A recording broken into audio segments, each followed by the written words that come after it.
उत्तराखंड में यूके त्रिपरस्ती को लेकर काफ़ी आक्रोश जो है युवाओं में देखने को मिल रहा है और आए दिन यहाँ पर प्रदर्शन भी देखने को मिल रहे हैं। जिस तरह से इनकी जो परीक्षा है वो निरस्त कर दी गई हैं, साथ ही कईयों की नियुक्तियाँ होनी थी वो भी निरस्त कर चुकी हैं और इसी को लेकर जो है युवाओं में काफ़ी आक्रोश है। आज भी युवा परेड ग्राउंड में मौजूद है और यहाँ से सीएम आवास कूच करने वाले हैं। क्या कुछ मांगे हैं इनकी, इनसे बातचीत कर लेंगे और जानेंगे कि कि आक्रोश जो इनके अंदर भरा हुआ है सरकार को लेकर, क्या आगे इनकी मांगे हैं, क्या है, इनसे बातचीत कर लेते हैं। आज आप सीएम आवास कूच करने वाले हैं, क्या मांगे हैं?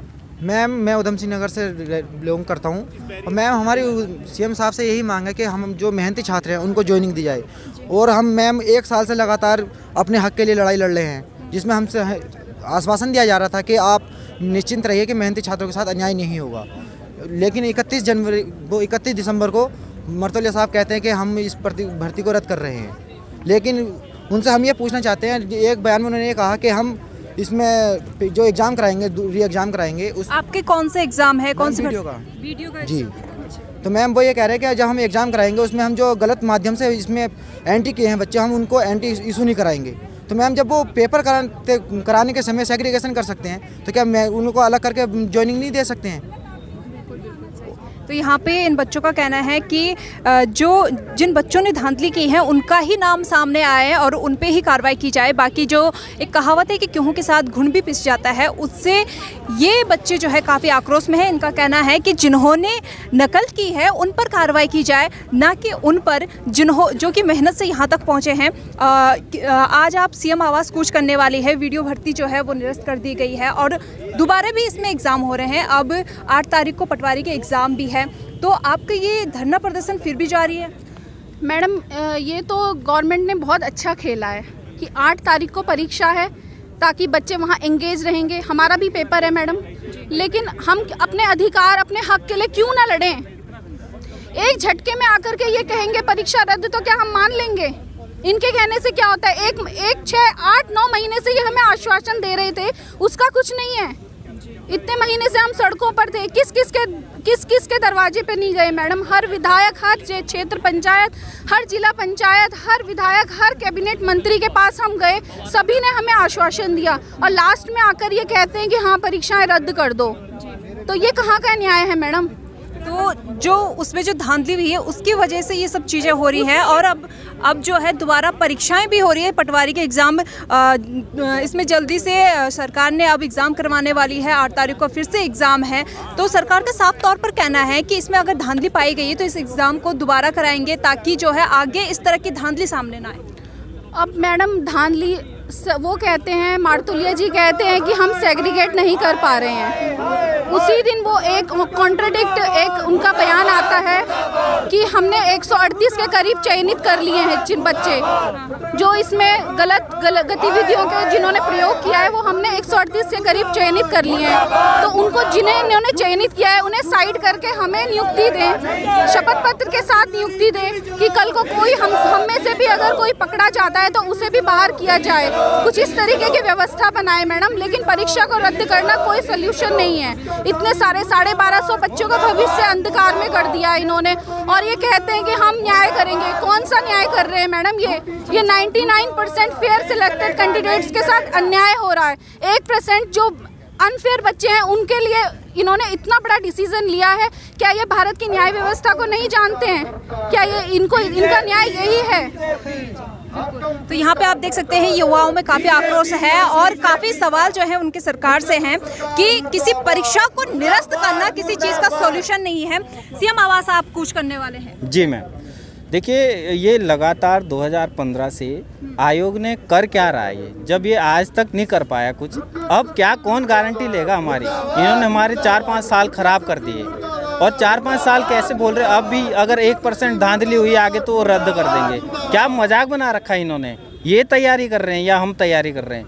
एक परीक्षा पूरी करने के लिए 5 साल लगा दे रहे हैं। क्या चल रहा है ये?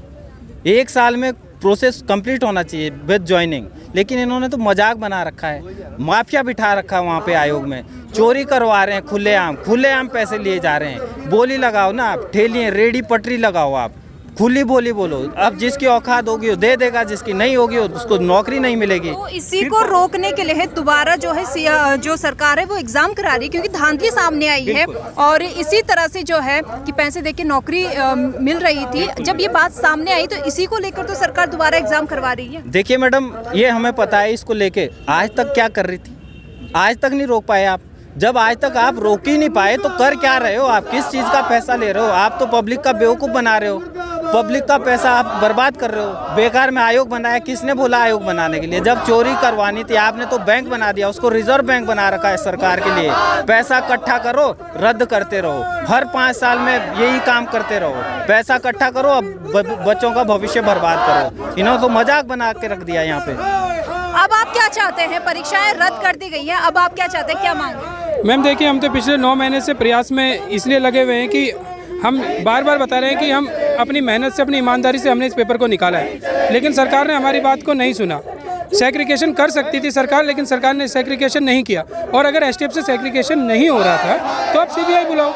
हमने थोड़ी मना किया है कि भाई एसटीएफ भी सेग्रीगेशन नहीं करे, आप सीबीआई बुलाओ। आपके पास जितने भी मशीनरी हैं उनका यूज़ करो, इतना बड़ा ऑर्गेनाइजेशन है सीबीआई, उसको नियुक्त करो। लेकिन हम आपके कहने से दोबारा पेपर क्यों दें? अभी आप बोल रहे हो कि 3 महीने बाद पेपर होगा। इस बात को कैसे आप मान सकते हो कि अगले 3 महीने बाद इसमें घूसखोरी नहीं चलेगी या पेपर लीक नहीं होगा? अगर पेपर लीक हो गया, हम कितना भी पढ़ाई कर लें हमारा नंबर नहीं आएगा फिर भी। दूसरी बात आप ये है, अगर हमारी पारिवारिक समस्या है, किसी को कुछ हो जाए, आज मुझे एक्सीडेंट हो जाए, अगर मैं कैसे पेपर दूंगा अगले 3 महीने बाद, और मैं पॉइंट से भी रुक गया, तो कैसे आप किसी का बच्चे का जीवन कैसे ख़राब कर सकते हो कि भाई उसने पहली बार एक बार पेपर निकाल दिया, दोबारा पेपर क्यों निकाले? कोई यूपीएससी का स्टूडेंट है, उसने एक बार यूपीएससी क्लियर किया तो हर 3-4 महीने बाद यूपीएससी क्लियर करता रहे ना वो बैठ के, तब तो हम माने कि भाई ठीक है, यही संविधान में लिखा है कि बार पेपर क्लियर करते रहो, 4-5 महीने बाद फिर पेपर देते रहो, तभी आप नौकरी कर पाओगे। या तो ऐसा नियम बनाओ, आप अपनी मर्जी से कह देते हो जी रद्द हो गई परीक्षा। तो आपने ये देखा है कि आप कह रहे हो कि सेग्रीगेशन करना मुश्किल काम है, तो उतना ही मुश्किल तो परीक्षा को पास करना भी है। दूसरी बात यह है कि 2014 से अभी तक घूसखोरी, दलाली सब कुछ सामने आ रही है यूके SSS की। तो जो लोग नौकरी कर रहे हैं उसमें भी तो वो बैठे हुए हैं ना, अभी भी उन्होंने पैसा दे के पहले तो हमारी नौकरी छीन ली, उस टाइम हमारे साथ अन्याय हो गया। हम कभी पॉइंट से रुके, कभी 1 नंबर से रुके, अगर वो गलत लोग नहीं आते तो हम भी तो उसमें सिलेक्ट होने थे ना मैम। फिर 2014 से सभी परीक्षाओं को रद्द करो, दोबारा से पेपर निकालो, हम भी देंगे पेपर, हमें दोबारा से मौका मिलेगा। हमारे साथ अन्याय क्यों? यहाँ पे आप देख सकते हैं युवाओं का कहना है कि उनके साथ अन्याय हो रहा है, और युवाओं का कहना है कि अगर सेग्रीगेशन करना मुश्किल है तो एक ही परीक्षा को 2-2 बार देना कैसे आसान हो सकता है। यहाँ पे युवाओं का कहना बिल्कुल ये सही है, युवाओं में देखने को मिल रहा है। आप इधर देख सकते हैं कि यहाँ पर सीएम पुष्कर सिंह धामी का पुतला बनाया गया है और सीएम आवास जो है ये युवा कूच करने वाले हैं थोड़ी ही देर में। लेकिन अब देखना होगा कि सरकार इनकी आवाज को सुनती है या नहीं। बने रहिए हिलमिल के साथ। नमस्कार।